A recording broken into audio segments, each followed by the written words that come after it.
Nggih, artinya di mana ditemukan yoni, di situ juga artinya kita bisa mengambil garis simpul secara logika yang simpel saja. Hmm. Artinya memang di situ ada sebuah peradaban sepuh, nggih. Oh, nggih, nggih, nggih, Karena nggih. tidak dipungkiri ketika Mataram kuno itu antara agama Hindu dengan Buddha layaknya kalau zaman sekarang seperti kita sebut merek Alfamart dengan Indomart. Oh, nggih, nggih.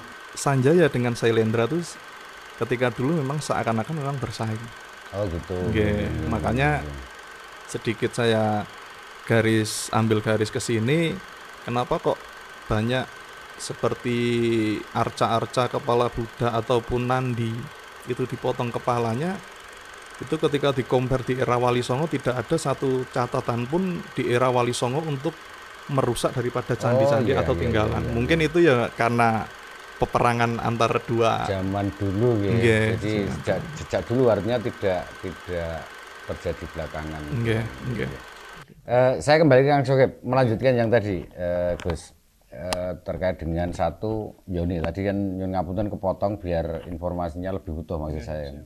Jadi apa kaitannya atau apa maknanya ada Yoni berbentuk segitiga, terus kemudian yang kemungkinan diduga kuat dari perunggu atau tembaga itu makna bagi Gedaren sendiri apa nih? Sebuah peradaban sepuh nggih. Oh, nggih, nggih, nggih, Karena nggih. tidak dipungkiri ketika Mataram kuno itu antara agama Hindu dengan Buddha layaknya kalau zaman sekarang seperti kita sebut merek Alfamart dengan Indomart. Oh, gitu. Oke, oke.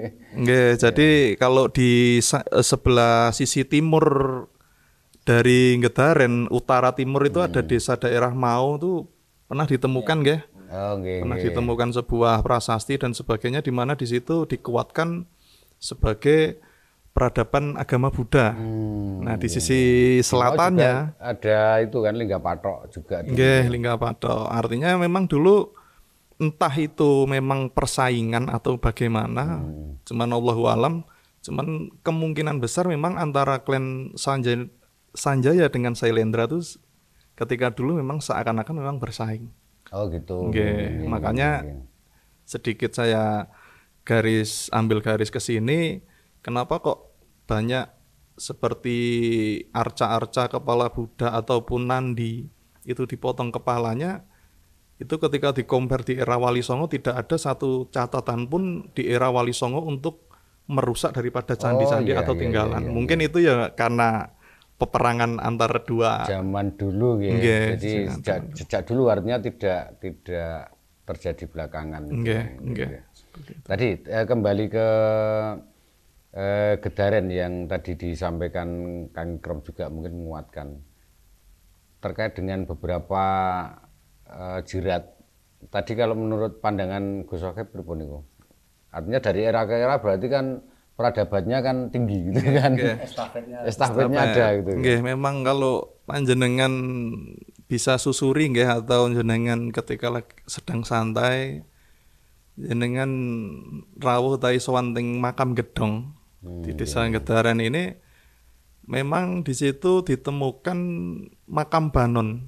Makam Banon itu artinya makam bata kuno. Bata kuno. Jadi Ya, di ya. antara diameter, panjang, lebar itu memang benar-benar bisa dikatakan jumbo nggih Mas ya. Oh, iya, iya. Akaran Ya jumbo kalau betul. ukuran senti kurang lebih berapa niku? Kurang lebih berapa nggih Mas ini ya?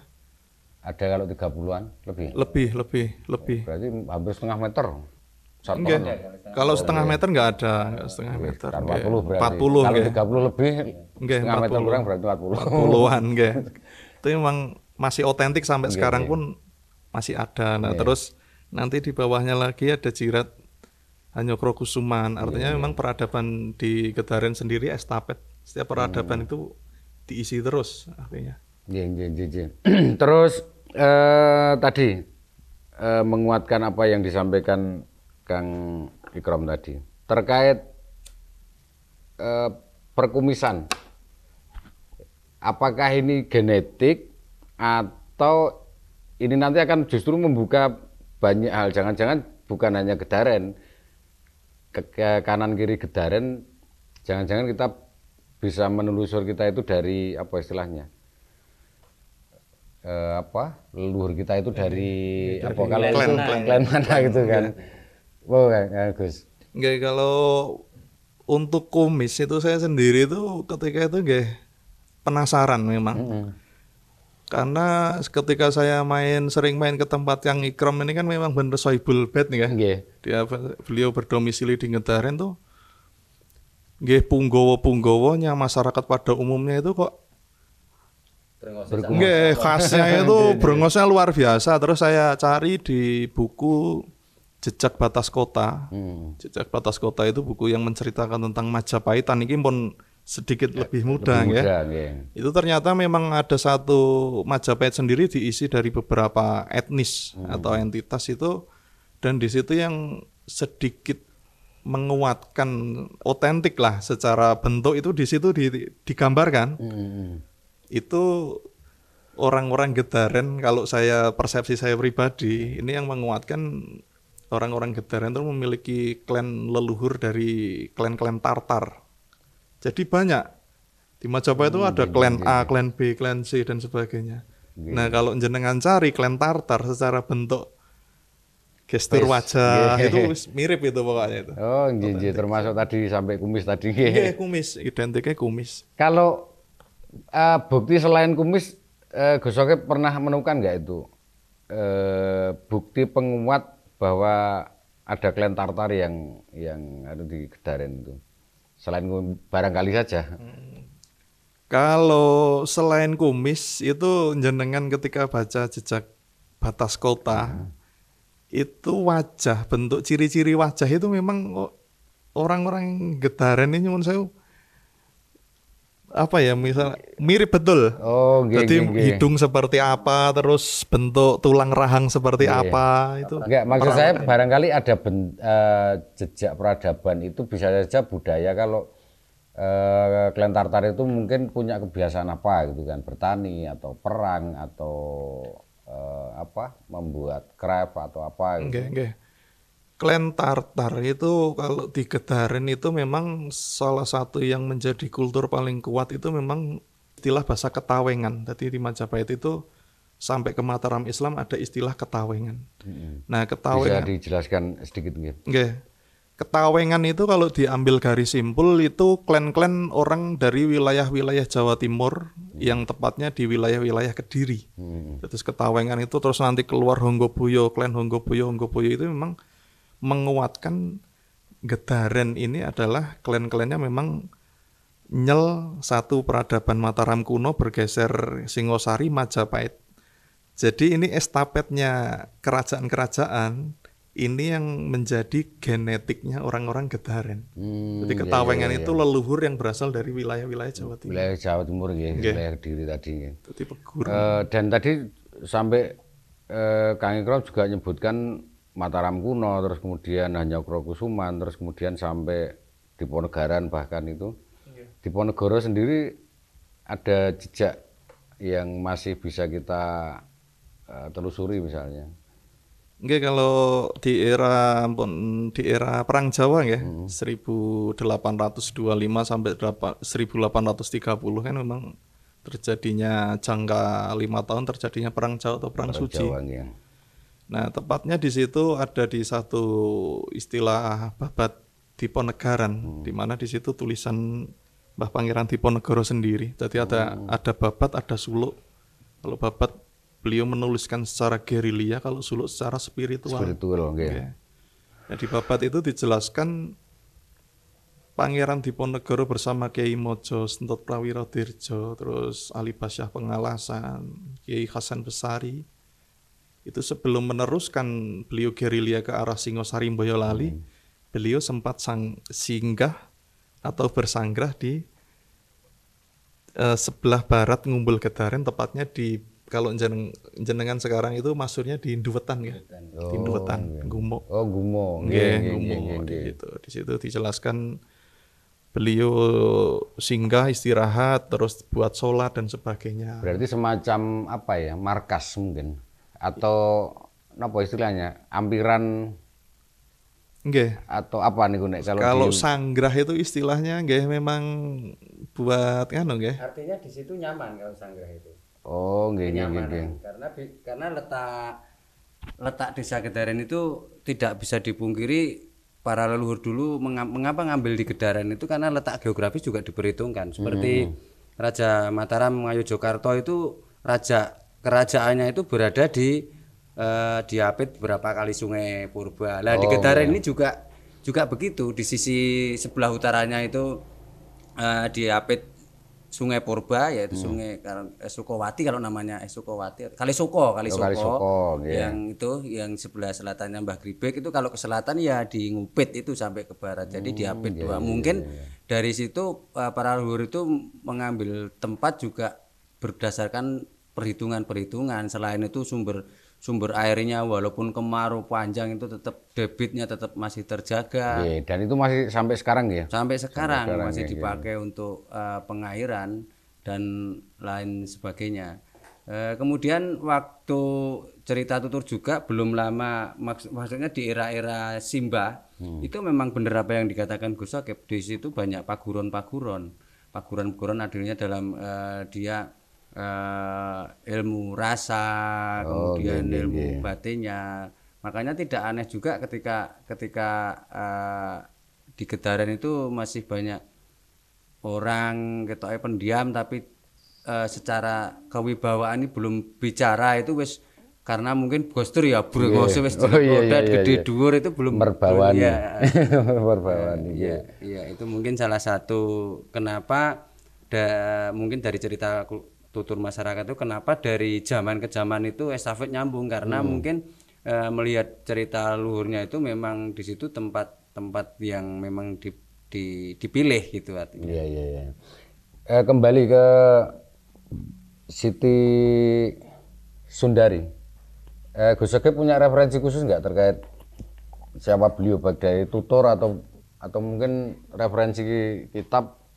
Oke, kalau Mbah Siti Sundari mungkin kalau dari persepsi saya mempelajari, mungkin nama lain dari Mbah Nyai Gumul juga bisa. Mbah Nyai Gumul itu artinya kalau kita membuka serat Solo Silah Ngayogyakarta Hadiningrat, di situ ditulis bahwasannya Mbah Ki Ageng Gribek atau Syekh Wasibakno Timur ingkang sumare teng sebelah kilen Masjid Ageng Jatinom itu memiliki 9 putra putri. Oh, ngaten. Terus nama yang pertama putrine itu asmane Mbah Nyai Gumul. Niku digarwa atau dinikah kalian putranipun Mbah Hanggaboyo. Artinya yang menikahi Mbah Nyai Gumul kita sebut secara mudah saja Mbah Hanggaboyo Anom. Nah, terus putra yang kedua itu ada Ki Ageng Kilen. Ki Ageng Kilen, Ki Ageng Wetan, 3, Ki Ageng Ler, Ki Ageng Kidul. Oh, namanya asmane unik-unik nih. Memang kalau di serat itu nggak dijelaskan secara spesifik secara nama, cuman gelar. Terus setelah niku ada keluar nama Mbah Nyai Sujono. Ada lagi yang menyebut di situ dari tafsiran beberapa pengkaji sejarah Kiai Sujud. Cuman saya kalau membaca Nyai Sujono, cuman ada yang menyebutnya Kiai Sujud. Terus ada lagi Mbah Bagus Kentol Engalas, niki wahdat, artinya beliau tidak menikah. Oh gitu. Terus ada Mbah Nyai Jungkare. Terus yang paling ragil itu adalah Mbah Nyai Gambiran. Di 9. Nah, Putri Mbarep ini Nyai Gumul. Ini kan artinya kalau kita bicara tentang Mbah Ki Ageng Gribek Jatinom, itu beliau hidup di masa Sultan Agung Hanyokrokusumo. Berarti kan 1600, karena di serat nitik dijelaskan Mbah Ki Ageng Gribek ini yang mentaskeh wahyu keprabone Sultan Agung Hanyokrokusumo. Seperti itu.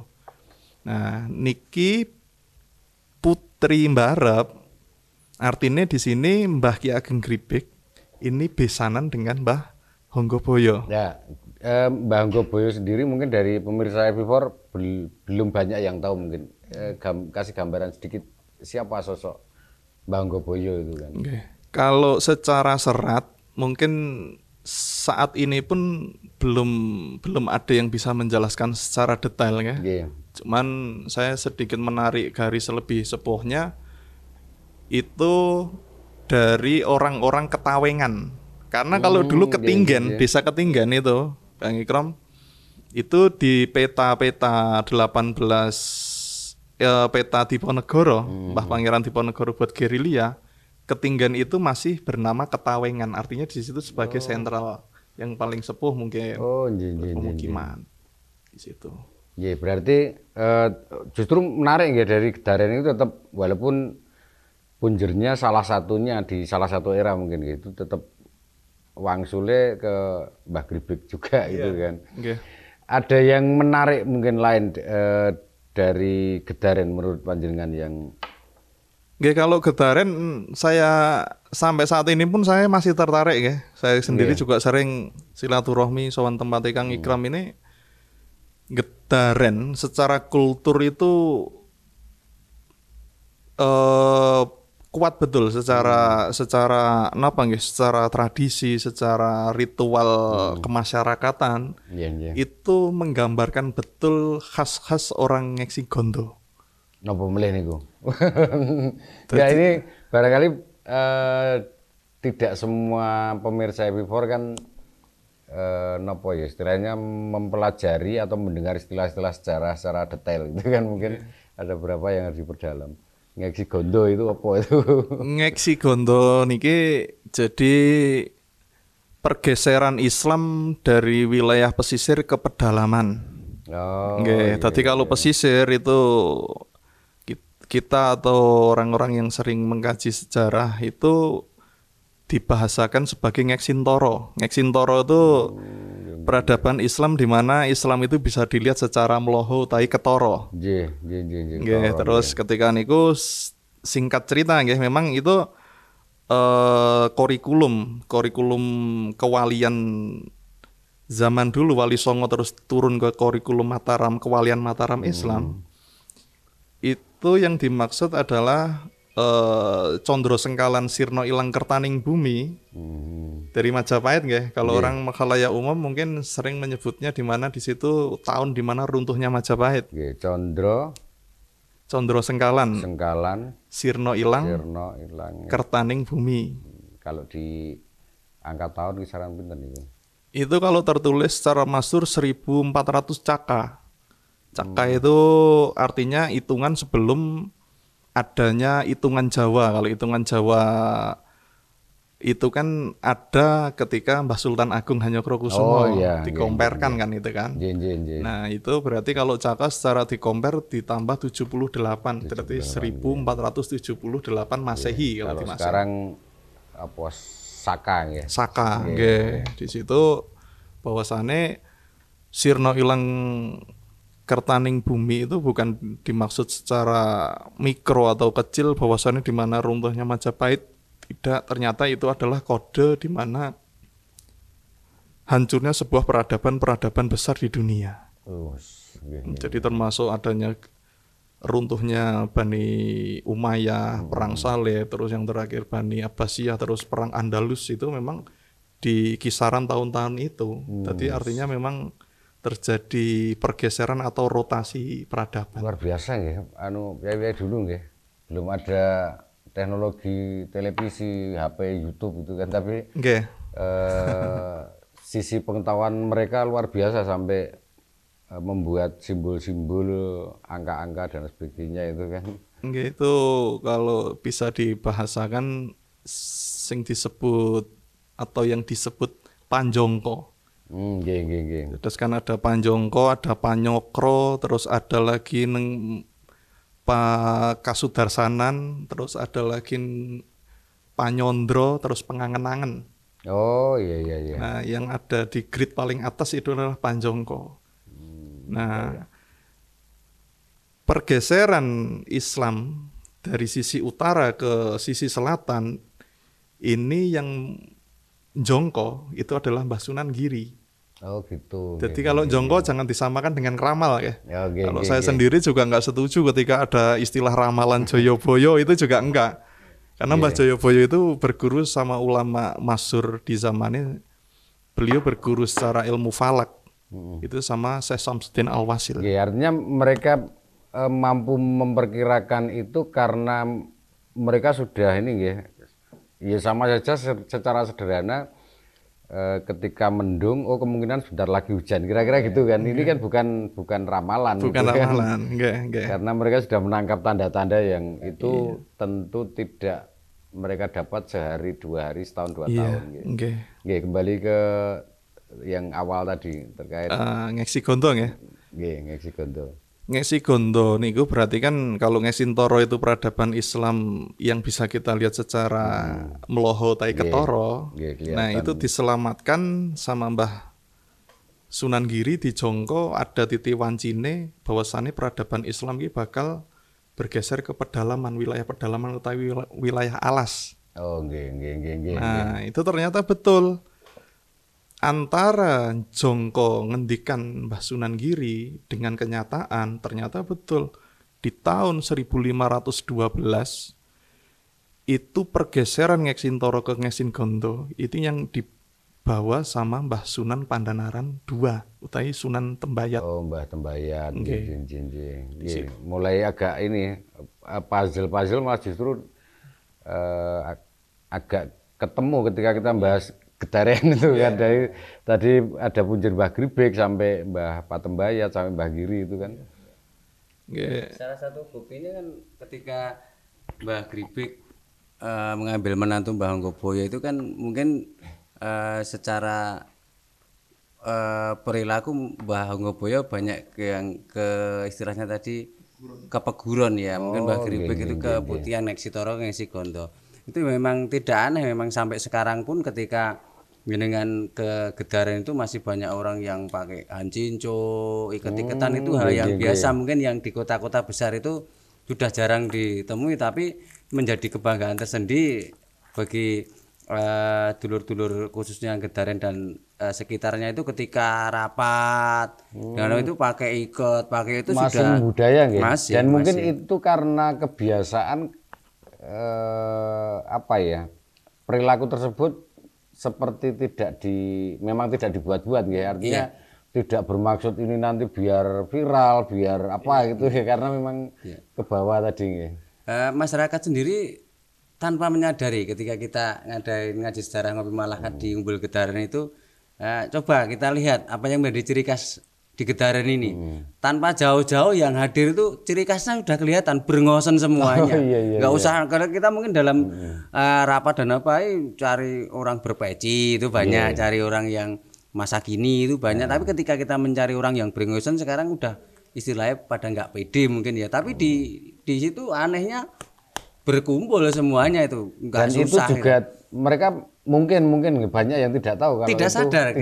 Ketika gitu. kita kaji di situ baru tahu. Ya, baru itu. Baru tahu ketika ngulik-ngulik foto, oh iya ternyata mbahku ya brengose ya sak lawuh dan lain sebagainya gitu. Dan tadi memang secara referensi meskipun harus diperdalam mungkin ya, tadi terkait kaitannya sama klan Tartar.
itu mengatakan bah Sunan Tembayat ini adalah Brawijaya 5. Oh Itu iya, ada lagi. itu sempat juga. Terus ada lagi nanti kalau jenengan baca serat dalam itu Mbah Sunan Bayat ini adalah putra Brawijaya yang ke-97 yang bernama Joko Supeno. Terus Sistemnya sudah sedemikian iya, betul ya. artinya Luar biasa, peradaban Jawa itu sudah sistematis Iya, di situ, Gus. Terus Wali Bekel ini membawai 2000 kepala keluarga. Iya. Terus yang paling bawah Wali Wingking ini membawai 100 kepala keluarga. Terus gini. Artinya pergeseran Ngeksintoro dibawa ke Ngeksin Gondo, bergeser ke sisi selatan, kemungkinan besar Mbah Sunan Bayat itu membawa 4000 kakak yang dibawa dari Semarang ke Bayat. Terus di situ dijelaskan babat alas di Jatinom itu secara Suryo Sengkolo utawi hitungan kalender mataharinya di kalau nggak salah di tahun 1414 itu Suryo Sengkolonya. Dan selain itu tadi kan menguat gitu. Nggak tahu ini sebetulnya bahas Gedaren tapi mau tidak mau kan kita harus membahas singgungan-singgungan tadi ke Mbah Gribe, ke Mbah Bayat, ke Mbah Giri. Kalau saya agak tarik ke sini lagi, tadi yang Mataram kuno sudah sedikit. Nanti kalau pengen pengen tahu lebih dalam mungkin bisa lewat komen lah ya. Terus tadi Hanyokrokusuman kita bahas sedikit. Setelahnya sampai Dipanegaran itu kan ada kita bahas sedikit. Terus sekarang pasca Diponegoro itu kalau tadi bicara estafet, sepengetahuan panjenengan itu apa yang bisa dikatakan oh ini estafetnya dari Mbah Dipo nih, apa itu peradaban apa itu nih sing itu ya. Ya mungkin ini dari kultur masyarakatnya dulu nggih. Salah satu bukti ontentik ning kono ki nek Mbah Dipo Negoro ning kono suwe tenan ora itu salah satu bukti ya di makam Onggoboyo dan makam Gedong itu jiratnya jirat juada semuanya, ada yang gambare bulan sabit, ada salah satu yang bergambar petir, kemudian dan lain sebagainya. Artinya secara bukti otentik ada. Kemudian di era setelah Mbah Diponegoro ke sini banyak juga warga masyarakat Gedaren itu yang ikut nyengkuyung berdirinya NKRI di masa sekarang karena ada di Kejagung, ada di BUMN dan lain sebagainya, banyak yang di ibu kota. Tokoh-tokoh sampai saat ini masih nggih? Masih aja. Oh, menarik itu. Kalau Kang Sokip mungkin punya ini pasca Diponegoro atau mau melengkapi yang tadi juga boleh, yang Ngisi Gondo. Ngisi Gondo boleh. Nggih, sedikit buat biar nggak setengah-setengah ya. Nah, kalau pergeseran itu yang bawa memang dawuh saking guru daripada Mbah Sunan Pandanaran II. Jadi Mbah Sunan Tembayat nggih. Jadi kalau Sunan Pandanaran I di Serat Kondo itu Mbah Sunan Pandanaran I adalah bupati yang pertama. Artinya romone Mbah Sunan Pandanaran II. Dan itu nyuwun pangapunten memang agak ini ya, agak ada perbedaan lah. Ada perbedaan karena kalau kita membaca serat Babat Jawi terbitan karangan saya dari J.J. Lensma, itu adalah orientalis saking Belanda, dari Belanda. Itu mengatakan Mbah Sunan Tembayat ini adalah Brawijaya 5. Oh itu iya, ada lagi. Itu sempat juga. Terus ada lagi nanti kalau jenengan baca serat dalam itu Mbah Sunan Bayat ini adalah putra Brawijaya yang ke-97 yang bernama Joko Supeno. Cuman kalau kita compare secara tahun itu memang saya pribadi dan saya juga belajar daripada senior-senior saya yang pengaji sejarah itu sedikit menguatkan yang ada di Serat Kondo. Secara tahun, secara jirat itu. Nah, dari situ Sunan Tembayat utawi Pandanaran II 1512 ini didhawuhi gurunya Mbah Sunan Kalijogo. Oh nggih, Mbah. Ini untuk membawa pergeseran Islam dari sisir utara ke pedalaman yang disebut Ngesi Gondo. Akhirnya beliau Jumeneng Noto itu di Bukit Cokro Kembang. Nanti kalau sekarang ya di mana? Jabalkat. Oh Jabalkat. Nggih. Nah, di situ Cokro Kembang nggih. Terus di situ kalau kita membaca literatur, kadang kita ini kan kalau membaca babat utawi manuskrip itu nggak bisa secara mloho karena bahasa babat dan manuskrip itu adalah bahasa sastra. Nggih, bahasa sastra jadi penuh simbolik. Penuh simbolik dan kias. Nggih, kias. Nggih. Lah di situ kalau kita membaca cerita tutur atau mendengar cerita tutur seakan-akan Mbah Yat itu dari Semarang itu hanya diderek sama garwane Nggih. itu berjalan. Terus engko nanti keluar nama Solo Tigo, Oh, Boyolali, iya, nggih iya, kan. iya. Nah, ternyata setelah kita kaji lebih dalam itu ternyata kurikulum kewalian Islam yang ada di Mataram Islam itu dibagi menjadi 3 spesifik. Iya. Jadi 3 kategori. Satu adalah wali pengajeng, kedua wali bekel, ketiga wali wingking.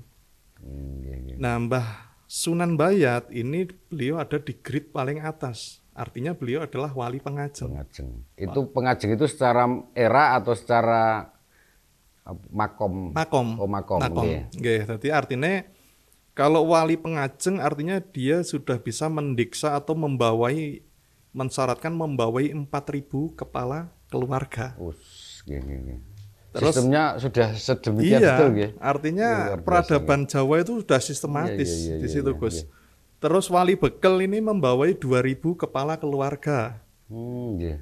Terus yang paling bawah wali wingking ini membawai 100 kepala keluarga. 100. Nggih. Artinya pergeseran Ngeksintoro dibawa ke Ngeksin Gondo, bergeser ke sisi selatan, kemungkinan besar Mbah Sunan Bayat itu membawa 4.000 kakak yang dibawa dari Semarang ke Bayat. Nggih, jadi agak berbeda mungkin dengan apa yang selama ini beredar nggih. Karena sekali lagi sejarah kan tergantung siapa dan kepentingannya apa kan gitu. Nggih, lajeng nggih. Terus makanya tidak heran ketika kita singgah atau sowan di setiap wilayah lah, misalnya di Klaten atau di wilayah Solo Raya lah. Di situ kita banyak menemukan makam-makam putihan atau makam bayatan atau Oh, robyong. Nggih, Nah, nggih. itu besar kemungkinan kalau makam-makam robyong itu beliau yang Sumare itu memiliki sanad keilmuan yang bersambung dengan Mbah Sunan Tembayat. Mbah Sunan Tembayat. Nggih, artinya bukan kok beliau langsung berguru kali Mbah Bayat nggih. Oh, Artinya iya, yang paham. di bawah 4.000 kakak ini adalah sosok santri-santrinya beliau yang terus diutus ke wilayah untuk mengajarkan. Nah, kalau di Getaren ada nggak itu sing Putihan? Nggih, putihan Banyak, istilahnya. banyak. Jadi kalau Getaren itu secara masa peradaban saya bilang ya luar biasa lah. Nggih. Jadi kalau perbedaan Ngeksin Toro ke Ngeksin Gondo, ya memang itu kalau di Ngeksin Toro itu orang secara lakop membahasakan bahasa Arab dengan fasih sampai beliau Oh sepuh. iya. Nah, Nggih, kita paham. tarik ke selatan, simbah-simbah kita itu kalau bismillah ya Bismillahirrahmanirrahim, wolo-wolo kuwato, Allahu Akbar kan kayak gitu. Iya. Itu memang kurikulumnya disembunyikan, warga Gondone tok.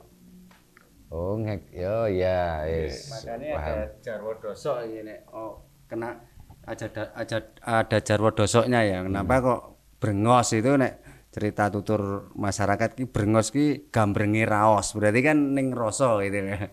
Oh iya, nggih. Gambrengi raos jadi yang anu rasanya ada yang Main rasa nggih. main hati.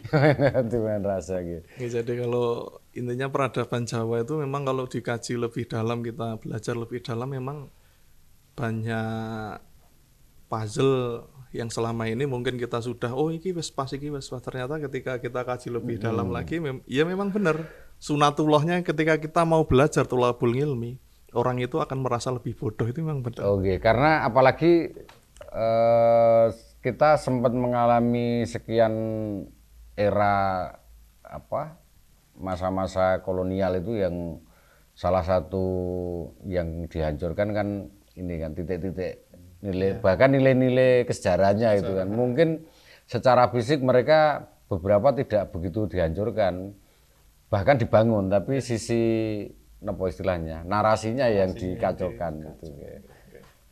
Oke, kembali monggo kalau mau dilanjut. Oke, jadi sedikit saya simpulkan nanti kalau di Rampung-rampung Ngesen Toro Ngeksin Gondo. Part berikutnya nanti. Jadi intinya peradaban yang ada di sisi selatan itu yang menjadi pionir itu adalah Mbah Sunan Tembayat. Karena sampai simbah buyutnya Mbah Ki Ageng Gripik, Mbah Joko Dolok itu sendiri putra saking Mbah Brawijaya V yang ragil nomor 117 itu bergurunya pun ke Mbah Sunan Tembayat. Nanti Mbah Joko Dolok terus di situ dijelaskan babat alas di Jatinom itu secara Suryo Sengkolo utawi hitungan kalender mataharinya di kalau nggak salah di tahun 1414 itu Suryo Sengkolonya. Nah itu nanti terus beliau menurunkan Mbah Wasijiwo Rengkak Nyono, terus menurunkan Mbah Getayu, Mbah Hureng Jati dan sebagainya ada 4. Tapi yang dari jalur Mbah Ki Ageng Gripik adalah Mbah Getayu. Mbah Getayu menurunkan Mbah Ki Ageng Gripik. Mbah Getayu atau ada yang nyebut Mbah Jetayu. Mbah Jetayu. Mungkin sebelum dianu kan mumpung eranya ini masih belum jauh ya, era Diponegoro. Kenapa di cerita masyarakat itu dan mungkin saya juga pernah dengar di cerita bapaknya Diponegoro itu Diponegoro sempat singgah beberapa hari di situ, mungkin bisa nyusun strategi di situ, mungkin banyak diulas cerita Diponegoronya biar ya sinau iki ojek Mbah Diponegoro minimal ning gambare dhewe kan secara kedekatan bahkan kita juga bisa merasakan oh Mbah Diponegoro iki durung adoh banget gitu. Mungkin bisa diceritakan secara singkatnya di Gedaren seperti apa sekalian kaitannya gitu. Sama tadi Mbah Diponegoro di di Gedaren. Mbah Diponegoro sendiri sebenarnya kalau beliau menginjakkan tanahnya ke Kabupaten Klaten saya bilang sebelum ke Gedaren itu sebenarnya beliau menginjakkan tanahnya ke tempat leluhurnya sendiri. Karena ibu dari Mbah Pangeran Diponegoro utai Mbah Raden Ayu Mangkorowati yang dinikah sama Habidua utai Raden Mas Suroyo utai Surojo. Dari jalur ibu ini adalah masih memiliki trah utai nasab sama Mbah yang ada di Ndelanggu itu, Mbah sinten niku, Mbah Domas Pengalas. Itu ada di Ndelanggu dan itu kalau ditarik naik lagi itu adalah dzurriyyah saking Mbah Joko Dolok. Kembali lagi ke tadi Soro Silang Mbah Gripik. Jadi Mbah Diponegoro itu ketika hadir di Klaten lebih-lebih ke Gedaren, artinya beliau itu secara spiritual mungkin karena Mbah Diponegoro itu satu ya memang secara pendidikan dari kecil beliau digembleng sama Simbah Buyut Simbah Nyai Ageng Galrejo itu adalah istri dari Hamengkubuwono pertama. Itu beliau digembleng secara keagamaan religius dan sebagainya, bahkan beliau masyhur ada yang mengatakan sebagai mursyid Torekoh di zaman ketika itu kalau udah kelas mursyid wis ora bain-bain kan kita kan. Benten kalau ibaratnya zaman sekarang mungkin kualitas orangnya berbeda. Tuh beliau itu menep secara spiritual keagamaan. Tadi ada kata Tegalrejo itu Tegalrejo pundi karena di Klaten banyak nih. Enggak, itu Tegalrejo Ngayogyakarta. Oh, nggih. Di Yogyakarta. Itu beliau disui sama Simbahe, terus beliau meguru ke beberapa alim ulama di zamannya, terus yang paling masyhur ada Mbah Yahudo Pacitan yang masyhur wafat di usia ke-300 Pacitan itu masyhur Mbah Yahudo. Terus ada lagi Mbah Baidowi. Mbah Baidowi itu Pangeran Diponegoro berguru ilmu tasawuf dan tafsir Jalalain. Terus beliau berguru lagi sama salah satu ulama di Pekalongan. Terus di situ ada Jurang Becarong di situ. Terus beliau itu banyak dan beliau menjadi santri yang paling masyhur di pondok pesantren paling sepuh di Jawa Tengah. Di Somolangu Kebumen. Oh, Terus secara keagamaan ya Mbah Diponegoro yang sering kita tahu yang ngertine nanggus surban numpak jaran. Gitu. Ternyata ya kalau kita kaji lebih dalam ya beliau memang seorang alim alamah, putra rojo, yang ketiga ya secara spiritual beliau. Iya, bahkan mursyid tadi. Artinya dia ke Gedaren itu juga ngerunut ibaratnya wong saiki ziarah ning leluhur. Ziarah ke leluhur. Tidak menutup kemungkinan di mana beliau bersanggrah itu bukan arti di tempat yang romangsane idem dan sebagainya. Mungkin secara spiritual memang di situ tempat paling aman. Oh iya. Nggih, Baik dadi kalau secara spiritual atau mungkin ya secara ini juga kan karena itu era-era perang juga. perang nggih, dadi memang beliau menerapkan mungkin mindset pola pikir layaknya kesatria-kesatria Majapahit. Kalau dirunut kan tetap naiknya ke Majapahit nggih. Iya, Orang-orang Nalendra, Mataram Islam itu kalau dirunut tetap naik kan. Nah, beliau yang menjadi gigih dan sebagainya karena beliau kemana pergi itu membawa kitab Tajus Salatin. Tajus Salatin itu di mana yang menerangkan tentang tata kenegaraan ala Islam satu. Beliau masih mengugemi tata sosial kemasyarakatan kasta Majapahit di mana kasta yang ada, kasta kelima, kasta Sudra atau Kilalan itu menerangkan bahwasannya orang dari luar bukan pribumi haram hukumnya menjadi tuan di Nusantara. Karena beliau tetap gigih. Wah, jadi kelingan Jatinom, tapi kalau dibahas nanti panjang lagi nanti. Terus di itu Gus di apa? Di Gumuk itu mungkin di situ pernah beberapa kiai yang hadir di situ, mungkin dia mengajarkan strategi kayak kiai para ahli strateginya di Ponegoro itu siapa saja mungkin apa? Nggih, di situ ada Mbah Sentot Prawiro Dirjo, terus ada lagi Kiai Mojo, terus ada Kiai Hasan Besari, terus Pangeran Diponegoro, terus Pangeran Mangku Bumi Satu. Nah, ketika itu yaitu Gus Ansori, Kang Ikram, kita mengingat ketika belajar sejarah ternyata kemasyhuran kejayaan peradaban-peradaban leluhur kita itu kalahnya bukan dari bangsa luar. Kita itu kalahnya ya karena ada orang bangsa sendiri atau yang disebut Londo Ireng atau pengkhianat-pengkhianat.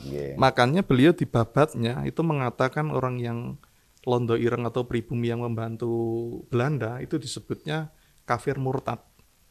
Sampai segitunya itu Pangeran Diponegoro. Wes kafir murtad, istilahnya orang pribumi yang membantu. Itu saking tidak ada istilah yang apa ya bisa menggambarkan mengapunten nggih buruknya para pengkhianat bangsa lah kira-kira gitu. Nggih, karena ketika beliau beberapa hari singgah di Gedaren karena memang orang-orang top dulu itu memang tidak bisa jauh dari Patirtan. Artinya sampai Mataram Islam pun berdiri di 7 sungai atau sebut Sabto Sindowo, di mana di situ mulai dari Kali Opak sampai paling ujung adalah Kali Progo. Itu tetap dikelilingi daripada patirtan-patirtan atau sungai-sungai. Nah, Pangeran Diponegoro pun setiap beliau singgah, itu pasti beliau satu tidak bisa lepas dekat dengan Patirtan Pasucen. Yang kedua dengan pasar. Salah satunya di Gumuk tadi ya. Nggih, di Gumuk. Sampai sekarang petilasan pohonnya itu masih utuh itu. Masih utuh. Pemirsa yang mau napak tilas, yang mau napak tilas semua. Kalau Patirtan tadi baik secara spiritual maupun secara lahir sangat mudah diakal ya, karena air di agama apapun itu selalu menjadi salah satu syarat atau prasyarat untuk melakukan peribadatan di agama apapun gitu kan. Selain itu kan juga bagian dari syarat wajib kehidupan lah kira-kira gitu. Betul. Kalau mengingat waktu, sebetulnya nggak tahu ini tadi niatnya bahas Gedaren tapi ternyata ekspektasinya jauh sekali gitu kan pemirsa. Nanti kita harus fokus kemana monggo nanti yang lebih menarik. Kalau era sekarang mungkin lebih ke saran atau pendapat atau nopo nggih masukan lah bagi masyarakat Gedaren dan yang bersinggungan dengan Gedaren. Mungkin tadi ada Jatinom, ada Mbayat. Itu kira-kira dari panjenengan apa ini? Oke, kalau dari saya simpel sih. Kalau kita hidup di tanah Sima atau tanah perdikan Mataram ya marilah kita kembali ke kultur-kultur kurikulum daripada orang-orang Mataram Islam. Artinya seperti saya menggunakan hajinjau, jenengan menggunakan surjan, Mas Ikram dengan warna hitam-hitamnya ini adalah warna ciri khas orang Eksigondo. Artinya terkadang kita disalahgunakan, Gus. Ketika kita mau pakai baju hitam-hitam, pakai ikat, saya sendiri juga selama mempelajari Mataram Islam, saya sekarang juga nggak pernah malu. Saya sendiri kemana-mana bawa ikat. Nggih.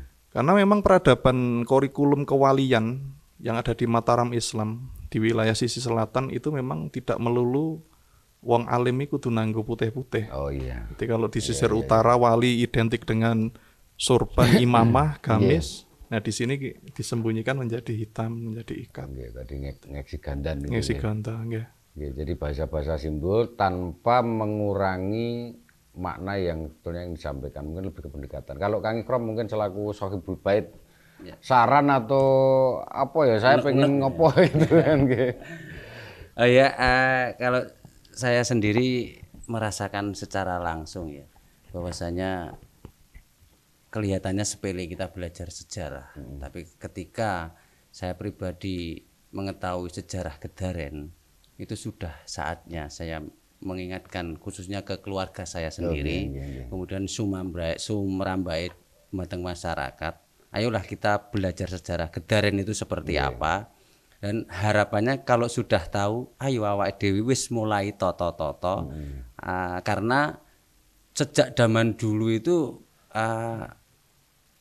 Gedaren adalah sebuah tempat yang dipilih poro-poro. Artinya jangan sampai generasi berikutnya itu tidak bisa menggunakan secara optimal. Istilahnya istilahnya tul tower itu kita gunakan secara maksimal. Makanya saya senang sekali di Gedaren masih ada tradisi-tradisi yang terjaga. Satu adalah Cokro Manggilingan setiap tahun sekali, yaitu grebek ngesak umbul, itu yang diajarkan Mataram Gedaren. Dan alhamdulillah saya senang juga masih ada acara dekan, misalnya hari-hari apa itu masa itu dekan, kemudian masih ada kendurenan, kemudian masih ada kumpulan-kumpulan warga yang secara tradisional ngobrol di cakruan gitu. Saya kira itu kita pertahankan, jangan sampai wah aku ra iso ning cakru tak bayar wae ngoten, jangan sampai. Karena arti silaturahim itu dari ketika kita melihat sejarah ya memang kekuatannya luar biasa. Itu saja. Kalau di Klaten kita punya tradisi patembayatan sebetulnya kan. Ya tadi cakruan, gotong royong gitu. Ya mudah-mudahan itu harapan ke depan, apalagi generasi penerus. Setelah kita tahu sejarah wilayah kita harus mulai terontong-terontong berbuat apa yang bisa bermanfaat buat lingkungan. Itu biar-biar. Iya. Iya, monggo ya Gus. Nggih, intinya perlunya kita generasi muda belajar sejarah. Karena sejarah sendiri menukil dari bahasa Arab sajarotin. Sajarotin itu maknanya adalah akar. Dan sajarotin ada lagi istilah daripada sejarah adalah ibroh atau ibrotal lil alamin, pembelajaran bagi orang-orang yang cerdas. Jadi kalau di-compare lagi itu ada istilah Latina liman la aqwala. Tidak ada satu agama itu yang tidak menggunakan akalnya. Maka dari itu kenapa kita perlu belajar sejarah itu, karena leluhur-leluhur winasis kita semua yang sudah berjuang dan sebagainya, beliau sebagai akar. Kita sekarang ini menjadi pohon, jadi ranting dan sebagainya. Kalau kita tidak mengenal daripada akarnya, maka kita akan mudah Iya betul. Kalau akarnya tercerabut, serindang apapun daunnya, selebat apapun buahnya, artinya ya kita hanya tunggu garing, tunggu jatuh. Gitu kan. Dan ini kesimpulan banget sebetulnya. Jadi harapan kalau ya terserah panjenengan di mana. Terus kemudian hidup di wilayah apa, kalau kita bicara lokal ya mungkin Klaten, Jatinom, Delanggu dan sebagainya. Perlunya mengenal dan mengenalkan sejarah. Karena dari situ nanti kita akan banyak mendapatkan kearifan. Dan bisa jadi jati diri seseorang, jati diri suatu wilayah itu juga harus dikenal melalui sejarah gitu kan. Sehingga siapa kita itu kan, itu kita juga harus betul-betul mengenal sejarah. Sobat MP4 dimanapun Anda berada, ini sebetulnya tadi sekali lagi pengen menggali sejarah, tapi memang di awal saya bocorkan saja, kita memang tidak men-set sedemikian rupa seperti pada umumnya podcast mungkin guys, sengaja mengalir dan akhirnya jadi kemana-mana walaupun ini ada kaitannya dengan Gedaren juga gitu. Lah kalau ada hal-hal dari tadi yang melebar sedikit, kalau memang nanti ada yang menginginkan pendalaman, insya Allah nanti kita lain waktu kita perdalam. Matur suwun Gus Sohib, Kang Ikrom. Tentu ada banyak hal yang kurang meskipun yang kita berikan banyak, tapi justru yang banyak itu bisa jadi salah satu kekurangan gitu kan. Untuk itu kami bertiga mohon maaf dan semoga bermanfaat. Nanti kita akan ketemu lagi di telusur sejarah lainnya. Kalau ada usulan, ada hal-hal yang memang menarik untuk kita kupas, monggo bisa disampaikan melalui inbox.